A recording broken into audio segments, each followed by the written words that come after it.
Hey, thank you so much for coming out tonight. Is this thing working? Can you hear me without it? Yes. Thanks for coming. We appreciate the organizers who put it on. Is it working better now? Yes. I don't stand here like stupid holding something that isn't working, but I can do that without having something in my hand. I appreciate you especially, as well as the organizers. Come out tonight. This is a tornado shelter, so that is a good decision to make. We trust that doesn't take place, but we are in a time that is tornado-like in our country. And it's time for Americans to stand up and be counted. Let me read something for you as I begin, and many people have heard me read this before. My comrade candidates here probably could almost repeat it as well. I read this to you for a purpose. It says, I'm Tim Walberg, and this is where I stand.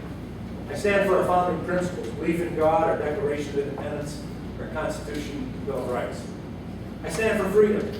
Freedom to start a business, to choose your doctor, what you drive, what you eat, to carry a gun, to teach and raise your own children, and to live your own life. I stand for personal responsibility.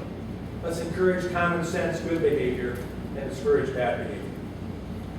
I stand for limited government, which includes limited regulation, limited spending.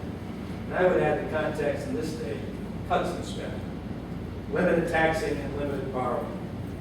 And I stand for life and all other American traditional values.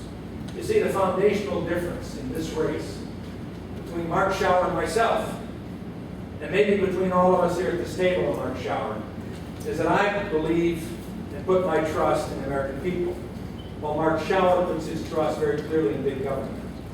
A 96% voting record with Nancy Pelosi. That says he's better fit to represent San Francisco than the 7th District of Michigan. That's big government. Now, I say all of that so at some point in time, the old song goes, you know, all these candidates, they sound so good. And then we elect them. What happens? I want to encourage you that if there's any concern, should you give me the opportunity to represent you, that if there's any wavering that you perceive in me or backing down on what I told you I stood for, that you point to the brain on my head, that BlackBerry, and say, pull it out, Walter. Go to that list you read on the 22nd of July, 2010 in Birmingham Center. Let's talk about it.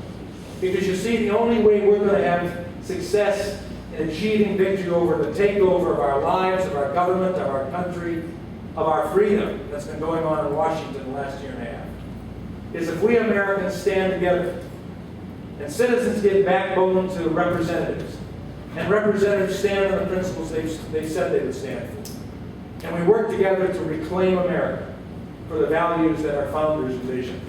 Those are the fresh ideas we need. Madison, Washington, Jefferson, Adams, Franklin, Hamilton, those things work. Not what we're seeing going on now. Let me end by saying tonight we're going to talk a lot.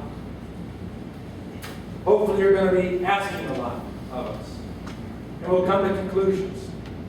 But I must state, I'm asking here for your vote. And I'm telling you I think it'd be a good vote to make me your nominee. Because in this time we don't need to take a chance.